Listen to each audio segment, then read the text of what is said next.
Alright, you guys, we're at the gym right now. I forgot to do a little car talk, so that's my bad. Down on the pre-workout, on the treadmill, I gotta buy another tub. I'm actually getting my tub off Fresh Subs. I'll be doing a review of that for you guys, but if I don't get 2 plates for 8 today on barbell back squats, I should destroy! Surrender is your only option. No!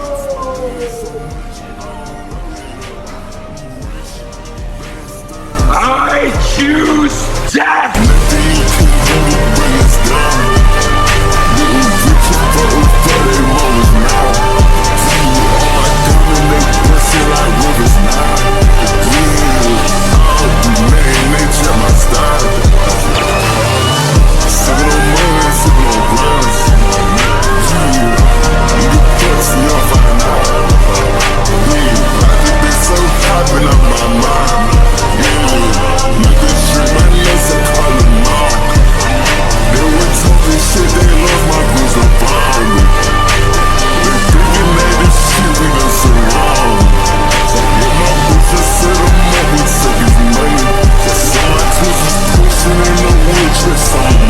Child was a failure. He was no brother to you. I killed Conquest! I'll kill you too! Show me.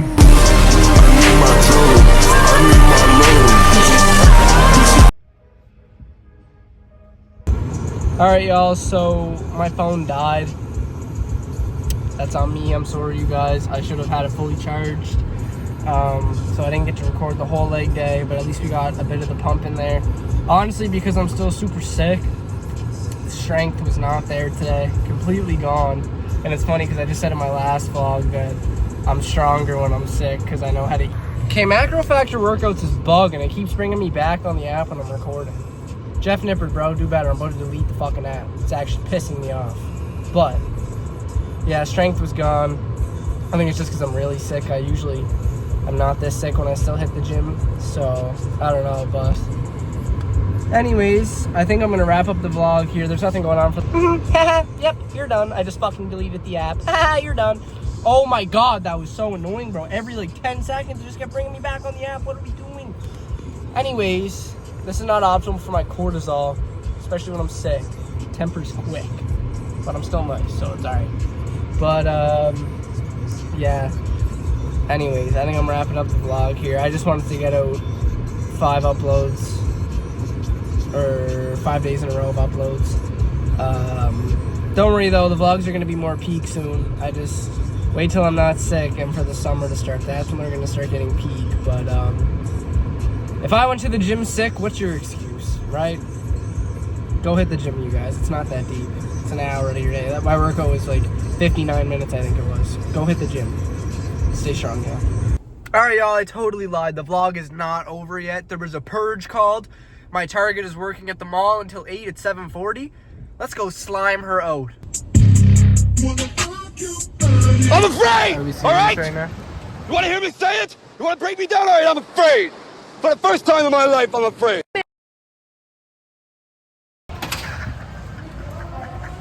okay, you guys.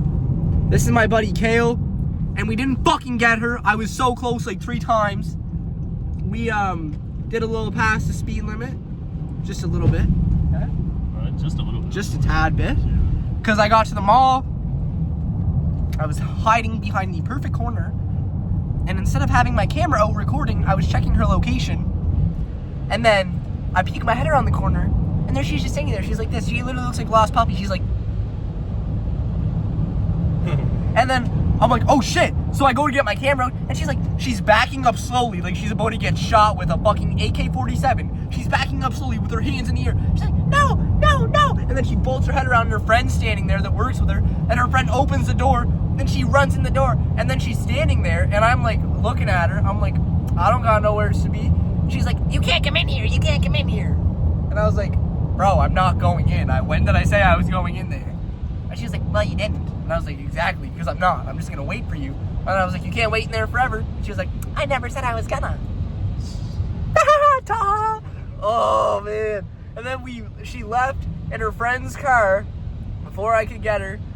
And then we chased her. She had no idea we were chasing her. Pulled in her driveway right behind her. She had no idea we were there. And then my dumbass tells Kale to pull up a little bit closer. And right as he pulls up closer, she gets out of the car and then realizes and gets back in the car. If he had just stayed where he was at and I didn't tell him to move, I would have got out and got her out because she wouldn't have seen us. Like, epic fail. Anyways, stay strong, y'all. Peace out. Really juked you guys out twice with the outro. I finished editing what I just had previous to this clip, and I realized it was only 5 minutes long.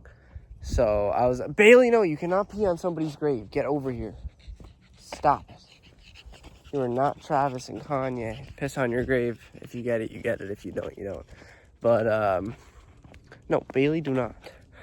Sorry, walking the dog. I swear I vlog so much when I walk this dog. But, I just wanted to talk to you guys very quick about how to break out of a plateau, because I see that's something quite a lot of people struggle with, and I can't say I have an easy answer, but it's definitely an answer.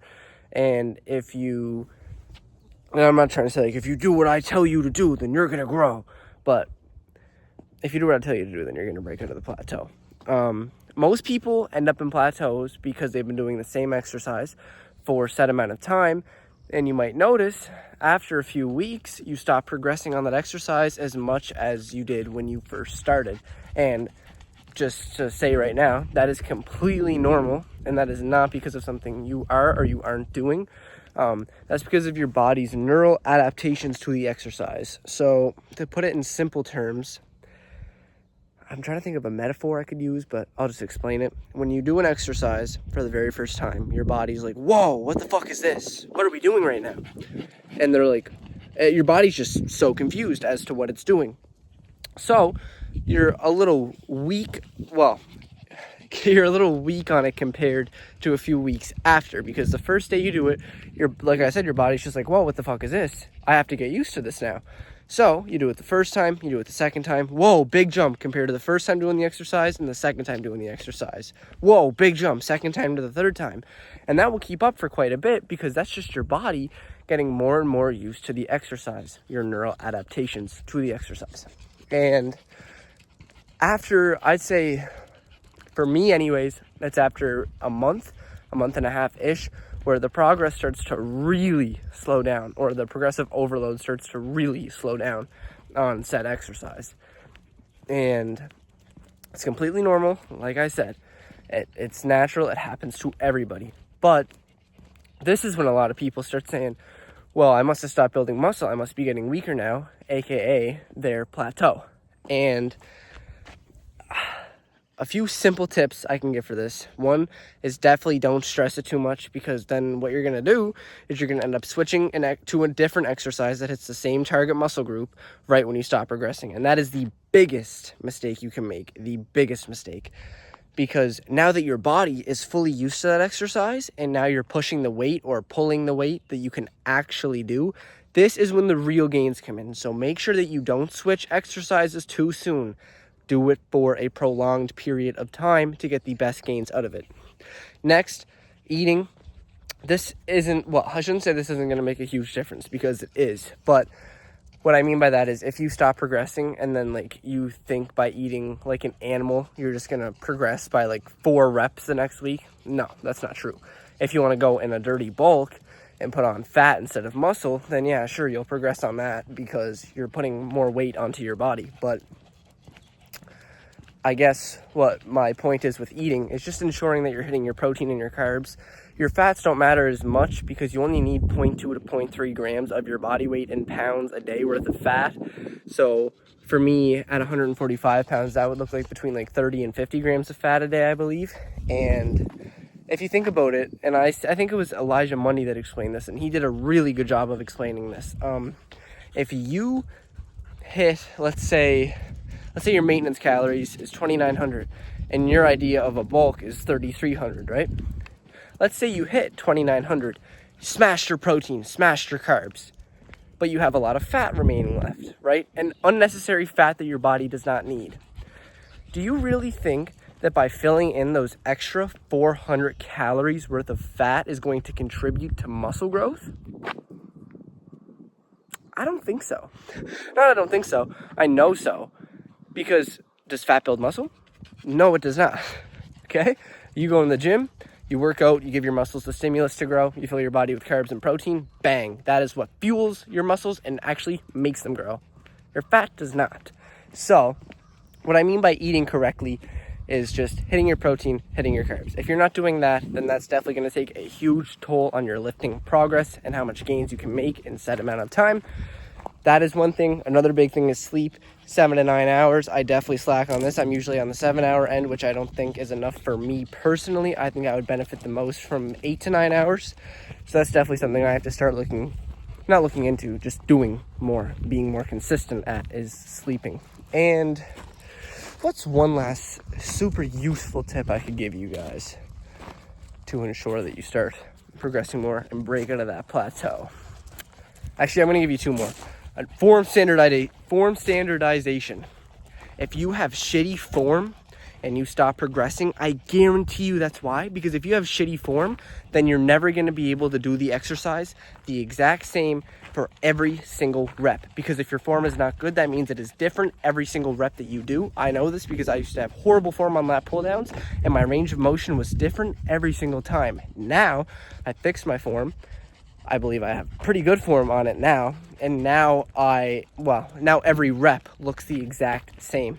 And once I switched to this, especially on preacher curls as well, preacher curls the most, I started progressing way more, because my body was more used to the range of motion I was doing. Therefore, it allowed me to have more force output over a set amount of time, a few weeks, a few months, whatever the case is. And anyway, that's actually, out of the 3, I can't say that's more important than eating and sleeping, right? But in terms of what you can actually do inside of the gym, I would say that is by far the most important thing you can do, is make sure you have perfect form. And anyways, yeah, I'm going to wrap it up here now because this is 6 minutes long, so this will put it over a 10-minute long vlog. So as always, stay strong, y'all. I hope you are all doing well. Thank you for all the support you guys have been giving me, how much you've been subbing. Really appreciate it. And right, the last tip, blast trend.